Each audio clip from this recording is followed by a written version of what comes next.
Good day, everyone. Today's nugget is titled New Dawn, and our Bible verse is taken from Isaiah 43, verse 19. Behold, I will do a new thing. Now it shall spring forth. Shall ye not know it? I will even make a way in the wilderness and rivers in the desert. This implies that the new dawn is not just a fresh chapter in life, it is a God promise of transformation through Jesus Christ.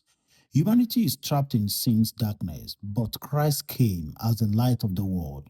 He died and rose again to give us a new beginning, forgiveness of sins, peace with God, and eternal life. True new dawn is not just about success or breakthroughs on earth, but about becoming a new creature in Christ, according to 2 Corinthians 5:17. The nugget here is that the greatest new dawn is salvation in Jesus. Without Him, every new beginning is temporary.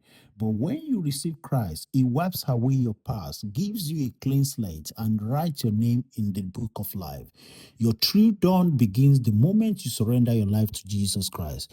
And our prayer is that, Lord Jesus, I thank you for loving me. I confess that I'm a sinner and I cannot save myself. Today, I believe you died for my sins and rose again to give me a new life. I open my heart to you.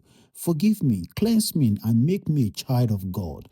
From this moment, I receive you as my Lord and personal Savior. Thank you. And as you make this decision, God bless you in Jesus' name. Have a great day, everyone.